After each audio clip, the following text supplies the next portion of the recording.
안녕하세요 여러분, 팝 아티스트 낸시 랭입니다. 어떤 질문도 피하지 않고 당당히 맞서 신앙의 근육을 키워나가는 낸시 랭의 신앙 펀치. 오늘도 제 펀치를 받아주실 두 교수님을 소개합니다. 안녕하세요 권 교수님. 안녕하세요. 숭실대 기독교학과에서 가르치는 권영경입니다. 안녕하세요 백 교수님. 네, 안녕하세요. 이화여자대학교에서 기독교 사회윤리학 가르치는 백소영입니다. 네, 교수님도 오늘 또 보니까 너무 반가운데 특히나 우리 백 교수님 정말 최초의 여자 게스트로 나오신 교수님인데 영광입니다. 오늘 또 보니까 너무 반가워요. 오늘 너무 더 예뻐 보이시고 아름다워 보이시는데 결혼하셨죠? 네, 17년 차입니다. 어디서 하셨어요? 뭐 결혼식장 아니면 예식장, 교회? 저는 호텔? 아버님이 목사님이세요. 네. 예, 그래서 아버님 목회하셨던 정동 감리교회 문화재 예배당? 그때 백 교수님 결혼하실 때는 약간 그 사회 분위기가 어땠나요? 요새는 이렇게 스킨십이 좀 굉장히 자유롭고 그 되게 내추럴한데 옛날엔 좀 많이 보수적이었죠. 그러니까 제가 옛날 사람으로 지금 생각하는 거죠. 7년 되셨다고 하셔가지고. 지금 빈정상 하셨어요, 지금. 예, 그러니까 약간 이게 시조새가 된 느낌이 막 들면서. 예. 그때도 자유로운 사람들은 자유로웠죠. 아, 그래요? 예, 예. 이제 다만 이제 분위기 어떤 분위기에서 자랐느냐의 문제인 것 같은데요. 저는 네. 아버지가 워낙 또 청교도적이신 그런 분이시기 때문에 예, 저는 좀 엄격하게 교육을 받고 자랐죠. 아, 권 교수님은 결혼하실 때 어땠어요? 역시 사람 나름이었던 것 같고. 근데 이제 전체적으로 봤을 때는 지금보다는 조금 더 보수적인 느낌이 나는 그런 사회이긴 했던 것 같아요. 뭐 옛날이나 지금이랑 뭐 크게 다른 점은 없네요. 사랑해서 결혼을 하고 그리고 뭐 결혼하기 전에 사랑하다 보니까 스킨십도 이렇게 하게 되고 그래서 제가 준비했어요. 정말 대한민국 모든 미혼 크리스천들이 궁금해하는 부분이죠. 혼전 순결 꼭 지켜야 되나요? 뚜둥. 미혼만 궁금한 건 아닌 것 같아요. 아, 그래요? 기혼들도 궁금해요. 그럴 수 있네. 그러네요. 그쵸? 네. 혼전 순결을 꼭 지켜야 되나요? 굉장히 요즘에 궁금해하는 부분이잖아요. 그래서 그 얼마 전에 4월 26일이었던 것 같아요. 교회의 성 네. 잠금 해제 이런 제목으로 포럼이 열렸었어요. 그래가지고 저희 학교 학생들이 정말 너무나 잔뜩 기대를 하고 드디어 이 성의 문제를 교회에서 다뤄주는구나 이러고 신나서 갔었거든요. 네. 근데 아직도 기억나는 게 그러고 난 다음에 돌아와서 학생들 하는 얘기가요. 막 짜증을 내더니 교수님 그래서 하지 말래요. 기대했던 대답이 아니었구나. 예. 그러니까 모두가 다 그냥 그런 생각을 가지고서는 혹시 좀 이렇게 상황이 재밌네요. 바뀌었으니까 네. 좀 성경을 달리 해석해 주시지 않을까 이러고 네. 막 잔뜩 기대를 하고 갔는데 그냥 딱 한마디로 요약을 하더라고요. 와가지고 아주 실망을 하면서 예. 권 교수님, 네. 성경에 네. 혼전 순결 지키라고 나오나요? 그 대목 있으면 빨리 지금 말씀해 주세요. 직접적으로는 없죠. 예! 없답니다. 그래서 네 마음대로 해라. 그건 또 아니겠죠? 그럼요. 그렇죠. 일단은 없다. 마음대로 그게- 하는 거 알지만 일단은 근데 함의가 예. 혼전 순결 자체가 이제 다루어진 주제가 아니라는 얘기죠. 물론 성적인 순결에 관한 얘기는 많이 나와요. 많이 나오는데 그것과 관련해서 우리 그 성경 번역에 간음 혹은 음란 뭐 이렇게 번역된 단어들이죠. 그런 얘기들은 많이 나오는데 대부분의 경우에는 이제 결혼 관계를 생각하면서 결혼 관계 외의 어떤 성관계를 맺는 것, 예를 들면 창녀에게 간다거나 뭐 그런 것, 그런 식의 얘기를 하는 경우가 많고 결혼 이전의 문제가 직접 다루어지고 있지는 않아요. 근데 이제 그 부분은 사실 우리가 어느 정도 유추를 해야 되겠죠. 근데 유추를 해보건데 가령 고린도전서 7장 같은 데서 바울이 결혼에 관해서 권유하면서 바울은 결혼 꼭 하라고 그러는 입장은 아닌데, 근데 이제 그 결혼하라고 권하는 그 이유 중에 하나가 그 불륜의 이유 때문에 혹은 그 어떤 성욕을 주체하지 못하는 그런 상황이 생겨서 사고를 치게 될까봐 결혼을 하라. 그렇게 권유하는 대목이 나오죠. 지금 많은 사람들이 생각하는 결혼에 대한 어떤 이상적인 그림하고는 상당히 안 맞아 보이고 굉장히 좀 저급해 보이기까지 하는, 하지만 굉장히 현실적인 그런 게 준 건데, 그런 말씀을 봤을 때 바울은 그럼 결혼하지 않은 상황에서는 금욕적인 삶을 살 걸로 기대를 했던 것처럼 보이고요. 그 원칙을 우리가 조금 확대하면 혼전 순결을 지키도록 하는 것이 성경적인 가르침이라고 말하는 게 가장 뭐 균형 잡힌 해석이 아닐까 그렇게 볼 수 있겠죠. 근데 그 성경에서요 혼전이라는 부분 예. 몇 살인가요? 정말 궁금해요. 네네. 네. 아주 의도적인 질문인 것처럼 보이는데 혼전 몇 네. 살인가요?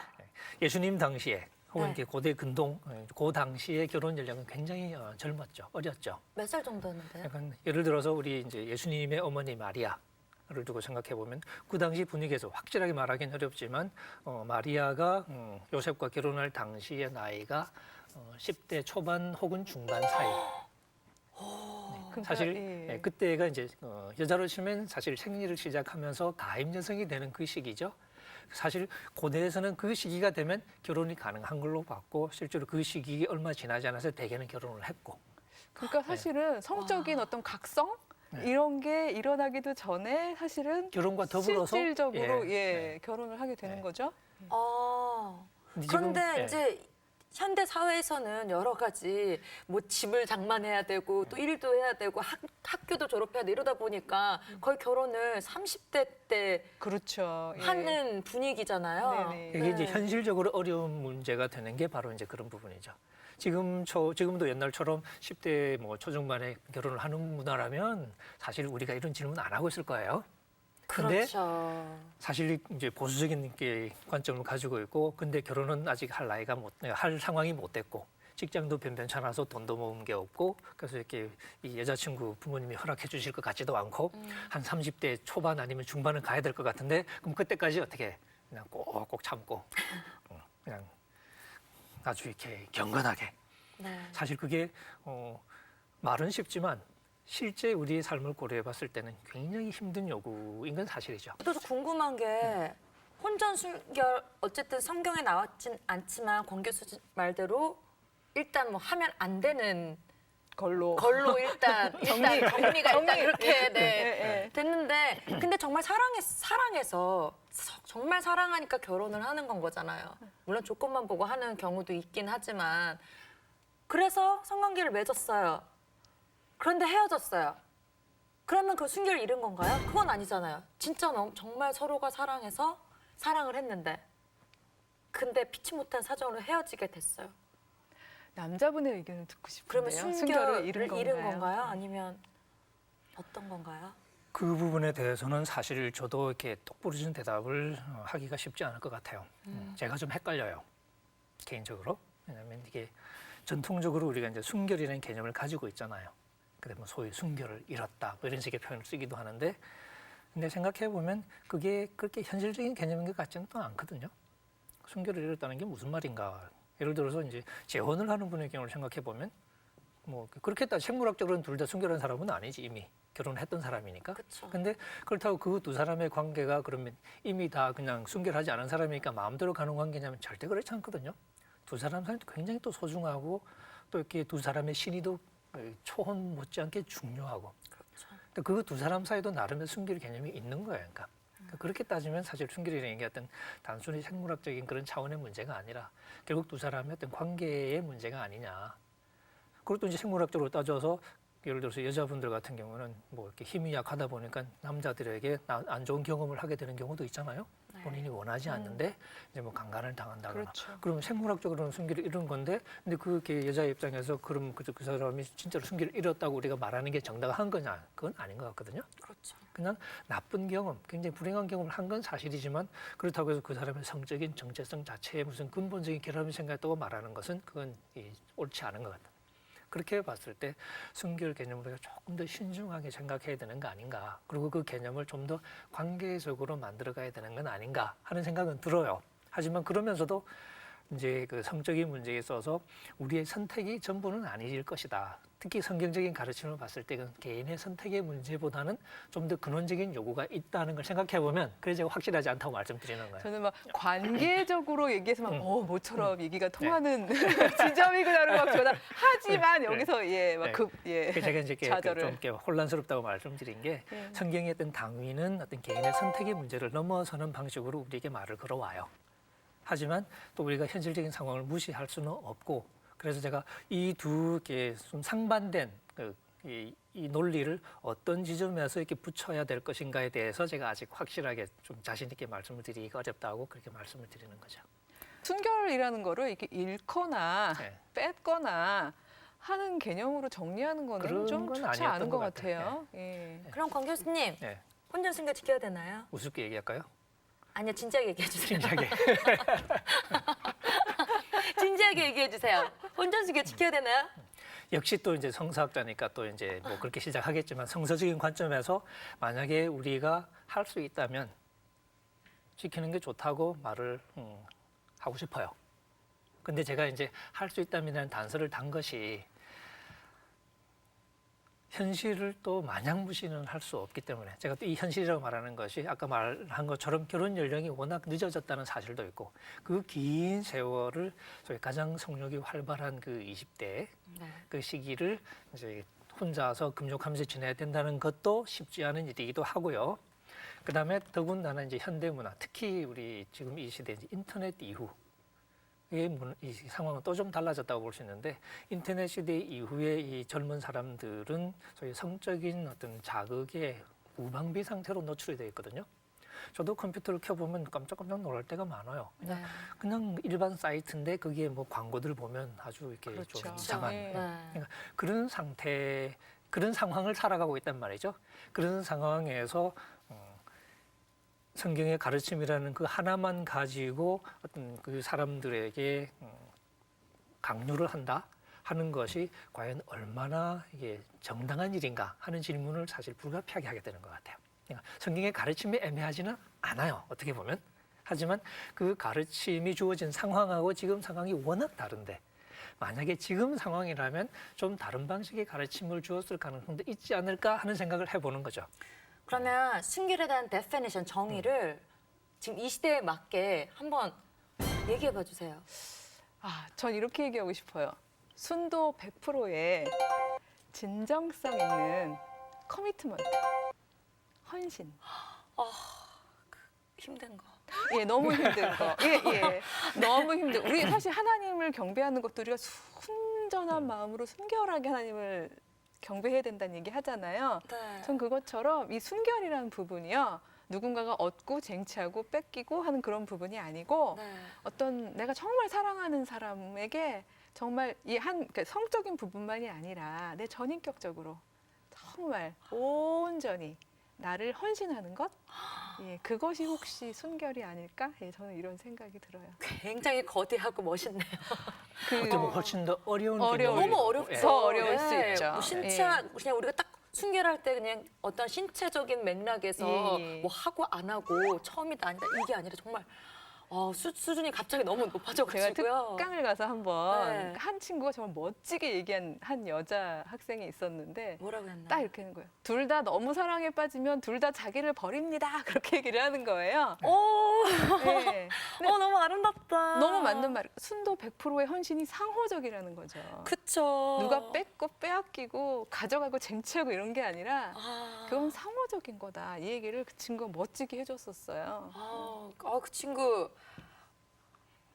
혹시 이거 보고 계시면 네, 감사합니다. 또 그런 멋진 말을 해주셔가지고 우리 백 교수님께서 예. 전달해 주셨네요. 이거 순결 개념 자체를 없애려는 것보다는 오히려 순결 개념 속에 있는 일방적인 부분들을 오히려 상호적인 걸로 만들어 놓는 지금 말씀하신 것처럼 사실 순결은 여자에게 중요한 개념이 일 뿐만 아니라 남자에게도 마찬가지로 중요한 그렇죠. 이게 우리 이제 전통적인 통념하고는 좀 안 맞죠. 제가 팁이 있어요. 뭔데요? 예, 저는 이제 여대다 보니까 네. 아무래도 근데 의외로요. 이게 혼전이라는 부분도 문제가 되지만은 그 둘이 정말 기뻐가지고 함께 성관계를 갖는 친구들의 경우보다 오히려 많은 여성들의 경우에는요. 남자친구가 원해서 내가 이거를 응하지 않으면 관계가 틀어질까 봐. 네. 헤어지거나 예, 헤어지게 되거나 다른 여자랑 사귀게 사귀게 될까 봐. 되거나 아니면 넌 나를 그렇게 충분히 사랑하지 않아? 뭐 이렇게 얘기하게 되면 그건 아니야라고 얘기하려다 보니까 이런 식으로 사실은 충분히 성적인 자기 결정권이 없이 할 때가 많아요. 그래서 전 질문을 조금 바꿔보고 싶은 게 혼 전에 되냐 안 되냐 이런 거보다는 두 사람의 그런 사랑의 관계를 보듬고 자라게 하는 데 있어서 우리의 성관계가 이게 아주 중요한 요소로서 작동을 하느냐, 아니면 이게 굉장히 우리를 서로의 관계를 갉아먹는 그런 행동일 수도 있느냐, 이런 게 중요해서요. 이거 낸시에게 선물로 드리겠어요. 저는 네. 저희 그 아이들이 오면은 그 남자친구 데려오라고 그래요. 그래서 선생님 네. 어떻게 하면 좋아요? 막 저희 되나요? 안 되나요? 할 때마다 네. 데리고 와라 해가지고 그 7가지 질문을 함께 쭉 리뷰를 하거든요. 네. 상당히 성서적인 질문이면서도 딱 대놓고 예스 노 퀘스천으로 안 가는데 의외로요 1번에서들 걸려요. 1번 제가 읽어봐 주시죠. 읽어보겠습니다. 네. 하나, 두 사람의 성관계가 둘 모두에게 기쁘고 만족스러운 경험인가? 네. 의외로 안 그렇다는 거예요. 그러니까 사실은 많은 경우에 아까 왜 매체 얘기도 해주셨지만은 우리 매체 자체가요 요즘은 육체 문화를 막 굉장히 부각시키고 있고 그래서 왠지 그런 성적인 부분까지를 감당을 해서 관계를 갖지 않으면 뭔가 사랑에 있어서 결여돼 있는 것처럼 그렇게 우리가 훈련을 받아서 그런데 근데 의외로요 근데 크리스찬들의 경우엔 세상은 그렇게 배우고 또 성서적으로는 또 아니라고 배우고 그 괴리 속에서 그 죄책감이 크다 보니까요. 자기가 스스로 결정을 못하고서는 여전히 자기 입장이 정리 안 된 상태에서 성관계를 가는 사람들이 굉장히 많습니다. 아, 그런가요? 예. 그래서 사실은 저렇게 아까 잠금 해제 막 이런 얘기도 했습니다마는 둘 사이에서 이게 정말 둘이 기쁘고 즐거운 경험인가? 이 얘기만을 해도 50% 이상의 적어도 저는 이제 임상적으로는 제가 경험하고 있는 친구들의 경우에는 50% 정도가 이미 대답을 부정적으로 해요. 선생님 저는 싫어요. 저는 이것까지 포함해야지 저희가 인격적으로 둘이 사랑의 관계를 가진다고 생각하지 않아요. 그렇게 생각하는 친구들이 의외로 많거든요. 그래서 하나씩 차근차근 이렇게 서로 풀어나가면서 합의할 수 있는 과정을 좀 주는 게 좋다고 생각하고요. 교회가 너무 옛날 방식으로 답을 가지고서는 이렇게 옥죄고 죄책감을 만드는 방식은 안 좋은 것 같아요. 혼전 순결을 지켜야 한다라는 거에 동의하시는 거네요? 아니에요. 아니에요? 저는 둘이 합의했다면 명확하게 가야 되는 거죠. 둘이 합의했고 그리고 둘 사이에 책임을 지고 있는 관계라면 그렇다면 괜찮다고 생각합니다. 안 지켜도. 근데 둘이 책임을 갖는다는 걸 결혼한다는 뜻 아닌가요? 그게 이제 네. 우리가 흔히 이제 현실적인 고려를 했을 때 그 네. 책임의 범위를 어디로 놓고 볼 것인가. 근데 이게 만났다 헤어지고 하는 관계에서 과연 그게 책임이 가능한 건가? 뭐 그런 질문을 할 수 질문. 있겠죠. 네. 결혼이 뭐라고 생각하세요? 아, 그냥 제가 생각하는 결혼? 예. 저는 뭐 남자와 여자가 좀 같은 방향, 꿈을 바라보면서 서로의 꿈이 이루어질 수 있도록 정신적, 육체적으로 서포트해 나가면서 만들어 나가는 사랑나무? 너무 예쁜 정의예요. 맞아요. 진짜 둘이서 이루어지는 하나의 공동체, 가장 작은 단위의 공동체잖아요. 그렇죠. 예, 그 공동체가 하나의 지향점을 가지고 함께 살기, 서로를 건설해가면서 이렇게 함께 살아가는 것을 만약에 결혼이라고 본다면 그것이 반드시 일종의 무슨 법적인 부분이라던가 아니면은 그 어떤 종교 전통 안에서 특별한 의례 하고 반드시 붙어야만 할까라는 생각을 저는 좀 하거든요. 근데 아까 낸시가 정의했던 결혼은 그 두 가지가 아닌 보다 관계적인 접근이었잖아요. 그렇죠. 그리고 헌신된 서로를 대상화하거나 성적인 어떤 쾌락의 도구로화하는 게 아니라 정말 서로가 서로를 건설하는 한 방향으로 나아가면서 서로 함께 지지해가는 그 관계성을 의미하는 거라면 그거를 거기다 대고 어느 순간 딱 급을 거가지고요. before, after. 이렇게 하는 것 자체가 전 무의미하다고 생각을 합니다. 그럼 우리 권 교수님 네. 마지막 한 번 더 혼전 순결 지켜야 되나요? 할 수 있으면. 내 딸은 안 돼. 제가 이제 원칙적으로 혼전 순결을 지키면 좋다고 얘기를 하죠. 우리 딸도 그래야 될 것 같고. 그런데 저를 찾아오는 학생들 같은 경우는 그런 행복한 상황에서 오는 게 아니라 다른 상황에서 온단 말이죠. 이미 선을 넘었어요. 뭐 그렇게 이제 찾아온단 말이에요. 네. 근데 그 친구들이 죄책감에 시달려요. 그럼 뭐 그 친구를 어떻게 대해나? 넌 이미 끝났네. 너 어떻게 할래? 이렇게 대할 수는 없잖아. 근데 그 친구들이 정말 나쁜 놈들이냐? 그렇지 않잖아요. 네. 나름대로 이렇게 성실하게 신실하게 살려고 하는 그리스도인인데 사실 아까 말씀드린 것처럼 상황 자체가 이렇게 성적인 금욕이 옛날보다는 훨씬 더 힘든 상황이고 혹은 또 훨씬 더 길게 참아야 되는 그런 상황인데 이 성적인 욕구는 가장 근본적인 욕구 중에 하나잖아요. 가장 동물적인 욕구 중에 하나인데 그렇죠. 그것을 참고 있었던 얘기는 사실 지뢰가 마구 널린 지뢰밭에서 지뢰 절대 밟으면 안 돼 하는 얘기하고 비슷할 수 있다는 얘기죠. 그래서 실제로 우리가 이렇게 그리스도인들을 대할 때는 좀 다른 태도가 필요해. 단순히 그건 너 옳지 않은 짓을 했어라고 말하는 것으로는 충분하지 않아 보인다는 거죠. 오히려 이런 현실을 우리가 감안하면서 물론 원칙적으로 그것이 안타까운 일이긴 하지만 그 친구들을 다룰 때는 좀 더 다른 목회적인 전략이 없으면 아예 우리가 청년들을 잃어버리는 결과가 되고 말 거라고. 알겠습니다. 네. 어쨌든 뭐 혼전순결에 있어서 지켜야 되냐 마냐는 이제 두 교수님의 의견을 성서를 바탕으로 함이나 아니면 학문을 바탕으로 함이나 좀 잘 알았고요. 근데 사실 저는 이 질문보다 이 질문을 기다려왔어요. 정말 너무 궁금하고 진짜 크리스찬 미혼 남녀들이 제일 궁금할 질문입니다. 돌직구 넘버 2. 꼭 넌 크리스천이랑 결혼을 하면 안 되나요? 남자친구가 넌 크리스천이세요? 갑자기 무슨 소리예요? 더 강한 펀치가 왔는데요. 너무 감정이입을 하셨나 봐요. 아니, 그러니까 네? 미혼 남녀들이 가장 궁금해하는 부분이에요. 꼭 크리스찬과 결혼을 해야 된다라는 이런 강박관념이 있고 또 저도 아직 미혼이기 때문에 왠지 그래야 될 것 같고 원칙적으로 저는 네. 이거 정말 크리스천이 궁금하거든요. 크리스천과 결혼하는 게 맞다고 생각을 합니다. 근데 제가 원칙적으로 말을 붙인 게 이거 역시 상황이 복잡해서 실제로 크리스천과 크리스천이 결혼하는 경우를 많이 보죠. 문제가 많더라고요. 항상 잘 살진 않잖아요. 네. 이혼도 하기도 하고 뭐 그러니까 집안 문제 안에도 문제도 많기도 하고 크리스천이라는 그렇잖아요. 사실 자체가 큰 의미가 없는 경우도 많고 왜냐면 같이 결혼을 했어요. 근데 차이가 이렇게 심한데 그 차이가 극복이 안 돼요. 예, 양보를 안 하는 사람도 있고 어쨌든 여러 가지 이유 때문에 사실 크리스천이라는 게 명목상 크리스천이긴 해요. 교회는 다녀 세례도 받았어 다 했는데 하지만 그게 그 사람의 실질적인 행동에 무슨 영향을 미치는 것 같지는 않아요. 그냥 남자 여자 만났는데 남자가 좀 이상해. 혹은 여자가 좀 이상해. 네. 근데 그런 거예요. 그러니까 그런 경우를 생각해 보면 넌 크리스천인 경우와 만났을 때는 또 이제 다른 차이가 있겠죠. 좀 교회 가고 안 가고 혹은 하나님을 믿고 안 믿고 그런 면에서 또 갈등이 있겠죠.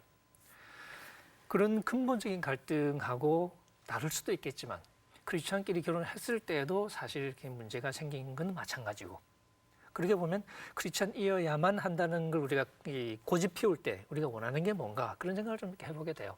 우리가 원하는 게 뭘까? 그 바울이 그랬죠. 그러니까 네. 믿지 않는 사람하고 멍에를 같이 예. 매지 고린도 후서에, 예. 말라라고 사실 성경에 돼 있긴 해요.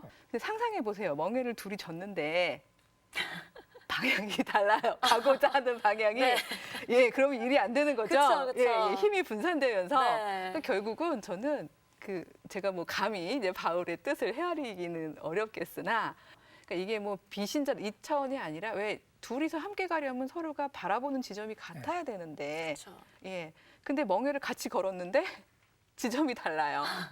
예. 그런 거를 염려한 게 아닐까. 네. 이런 생각이 들어요. 그래서 저는 교회 다니는 사람은 교회 다니는 사람과 결혼해야 되냐 하는 질문보다도 진정한 의미에서 크리스천은 크리스천과 결혼해야 되냐 저는 그게 맞다고 생각해요. 성경의 가르침이기도 하다고 생각하고 근데 현실적으로 우리 크리스천이라고 말은 하지만 크리스천이 아닌 경우가 많잖아요. 그렇죠. 제 이제 그 아내 친구 예를 들면 그 크리스천 청년하고 선을 많이 봤단 말이죠. 굉장히 많이 봤어요. 근데 결국에는 크리스천 아닌 사람하고 결혼했어요. 이제 왜 그랬냐? 네. 크리스천들은 참 이렇게 이 교회 열심히 다니는 친구들인데 뭐냐? 다른 사람 따지는 거 다 따지고 신앙도 좋아야 된대. 그러니까 다른 조건들을 다 따지는 거예요. 따지고 게다가 이제 신앙도 좋아야 된다. 그건 자기는 그건 아니라고 생각하는 거죠. 근데 그러면 왜 근데 그 사람과 결혼했냐? 그냥 내가 좋대. 이게 뭘 말해주는 거냐? 그분이 오히려 굉장히 크리스천 같은 행동을 한 거예요. 그러니까. 서로 공통 분모가 있는 거군요. 이렇게 서로 그러니까 공유할 수 있는. 크리스천이라고 그랬지만 사실은 세속적인 조건을 다 따졌던 거고 그건 크리스천답지 않은 행동인 그렇죠. 거죠. 오히려 그 크리스천 아니었던 분은 그냥 사람이 좋아서 순수하게 그냥 예. 사랑을 한 건. 그렇게 맞아. 봤을 사람이 때는 단순히 기계적으로 혹은 표면적으로 크리스천이냐 아니냐는 문제보다는 조금 더 우리가 진지하게 고민을 하고 생각을 해봐야 되는 게 아닌가. 그러니까 크리스천 아니어도 된다는 얘기가 아니라 진짜 크리스천이어야 된다라고 말하는 게 오히려 맞는 맞지 말인 것 않을까. 같네요. 네. 근데 그런 분의 경우 진짜 크리스찬과의 만남에서 둘이 함께 가다 보면은 아까 그런 분 같은 경우는 결국은 혹시 크리스찬이 나중에 되실 지금 신앙생활 잘 하죠. 가능성도 있지 않을까요? 예, 그래서 그게 포인트가 아닐까. 지금 넌 크리스찬이냐, 크리스찬이냐 이 부분보다는 함께 가고자 멍해를 지고 함께 가고자 하는 그 사랑의 크기, 깊이 이게 크다면 그걸 내가 진정 어리게 뭐 남자친구든 여자친구한테 전할 수 있다면 결과적으로는 서로 같은 지점을 지향하게 되지 않을까요? 저도 너무 아름답고 그런데 갑자기 또 이 생각이 들었어요. 네. 무서워요. 넌 크리스찬과 크리스찬이 결혼을 했어요. 네. 근데 전도는 안 됐어. 둘은 사랑해. 네. 근데 죽었어요. 그러면은 남편은 뭐 지옥 가고 부인은 천당 가나요? 교회 다닌다고 천당 간다. 천당 간다는 표현도 좀 웃기는 표현이긴 하지만 네. 교회 다니면 천국 가고 안 다니면 지옥 가고 하는 표현도 조금 우리가 신중하게 좀 고려를 해야 될 것 같아요. 교회 다니는 사람이죠. 교회는 왔다 갔다 하지만 그 사람이 살아가는 삶이 그리스도인답지 못한 삶인 경우도 많고. 그러면 그래서 지옥 가나요? 교회는 열심히 가지만 사실 아내의 역할을 제대로 못해서 굉장히 남편을 힘들게 하는 사람들이 있잖아요. 네. 그건 그리스도인다운 행동이 아니잖아. 그럼 지옥 가나요? 그렇게 우리가 판단할 수는 없죠.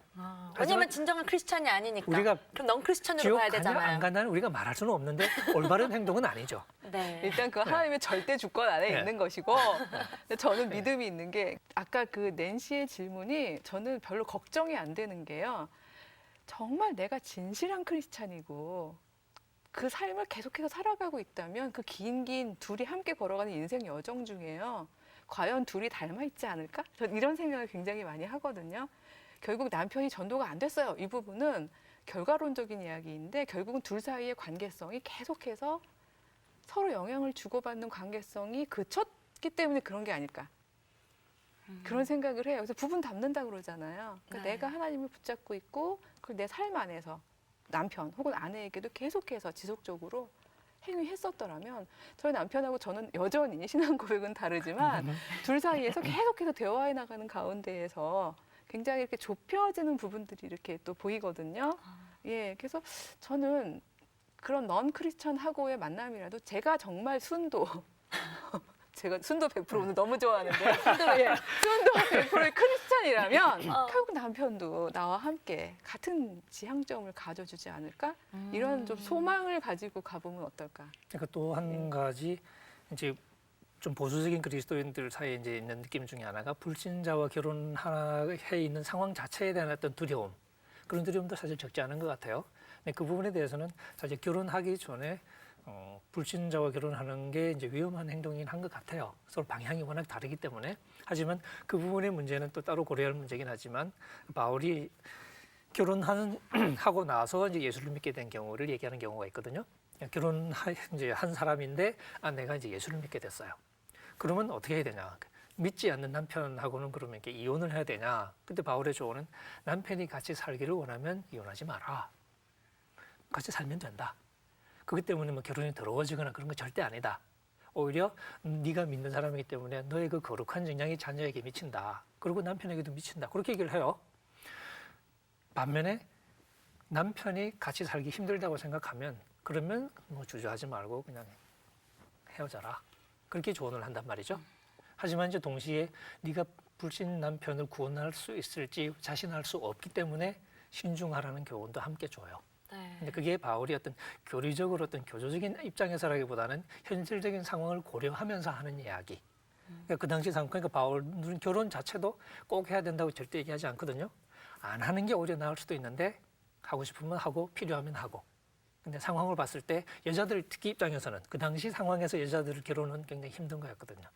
지금은 또 좀 다르게 그러면 오히려 안 하는 게 주님을 섬기는 데 낫지 않겠냐 하는 얘기까지도 하고 있고 그게 다 어떤 교조적인 가르침이 아니라 상황을 고려한 가르침. 그렇게 봤을 때는 지금 우리 상황에서도 불신 결혼의 문제도 그러니까 좀 더 충분히 우리가 상황을 신중하게 고려하면서 하지만 성급하게 해서는 곤란한 이렇게 당장 사람을 좋아하게 됐어요. 근데 불신자야. 예수 믿을 가능성도 전혀 없고 그런 상황에서 그냥 그 남자와 결혼하고 싶어서 상황을 몰고 나가는 것은 굉장히 어리석은 행동이 될 것이다. 그럴 때는 신중하게. 하지만 둘이 굉장히 진지하게 서로 신뢰하는 관계를 맺어가는 과정에서 아직 그리스도인이 되지 않은 상황이라고 해서 물론 이제 둘이 합의가 잘 되면 기다려주겠죠. 기다릴 수도 있겠죠. 하지만 어떤 경우에는 뭐 그리스도인이 안 된 상황에서 결혼이니까 그건 원칙적으로 무조건 잘못된 거야라고 말을 하기 어려운 상황도 있을 것 같은 생각은 들어요. 그래서 이런 얘기 하면 또 저를 또 이상하게 생각하는 분도 계실지 모르겠는데 제 생각은 그렇습니다. 뭐 오늘의 주제도 굉장히 민감한 주제 중에 하나여서 뭐딱 풀어지게 뭐 이거다는 없지만 좀 애매모호하게 가긴 하지만 오늘 생각을 많이 하게 하는. 네, 생각을 많이 해서 좀 더 우리가 또 공부해야 될 것 같고요. 생각해야 될 것 같아요.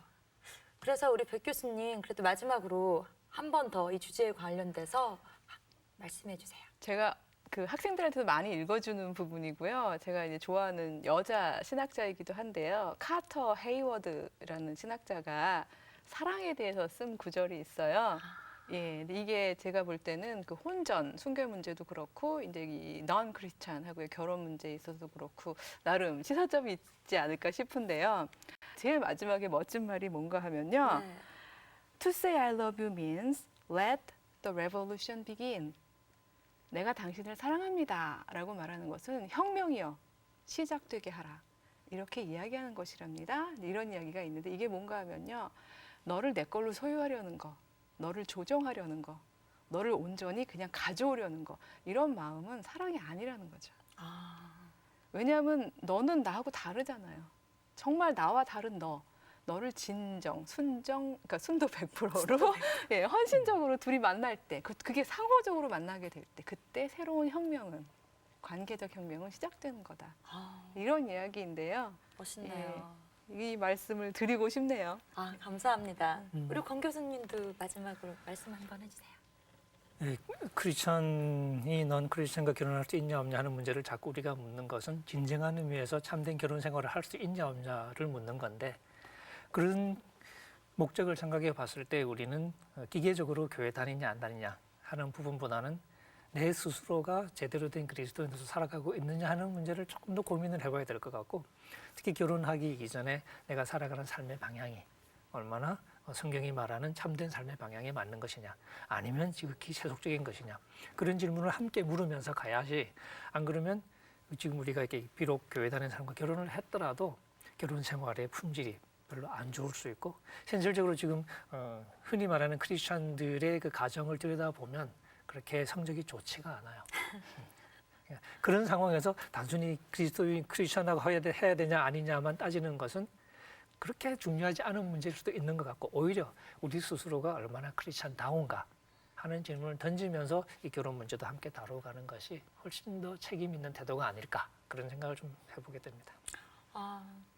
오늘 주제를 통해서 두 교수님한테 마지막 말씀이 너무 감동적이고 와닿고 아직 미혼인 저한테 정말 그 혼전 순결과 결혼과 이 두 명의 작은 공동체가 시작된다라는 어떤 그런 혁명적인 이야기 정말 너무 마음에 와닿고요. 이거 함께 보시는 시청자 여러분들도 진짜 이 느낌 그대로 받으셨을 것 같아요. 여러분 오늘 어떠셨나요? 이렇게 뭐 마음이 이렇게 좀 따뜻해지면서 뭔가 이렇게 우주가 쫙 펼쳐지는 그런 느낌 받지 않으셨나요? 궁금한 거 너무 많으시죠? 네, 궁금한 게 있으면 절대로 망설이지 마시고 저희 낸시의 신학펀치 게시판에 마구마구 올려주세요. 그럼 저 낸시가 대신해서 이 두 교수님께 질문의 펀치를 팡팡팡 날리도록 하겠습니다. 어떤 질문도 피하지 않고 당당히 맞서 신앙의 근육을 키워나가는 낸시랑의 신학 펀치. 우리 다 함께 앙 하면서 마칠까요? 낸시랑의 신학 펀치 앙.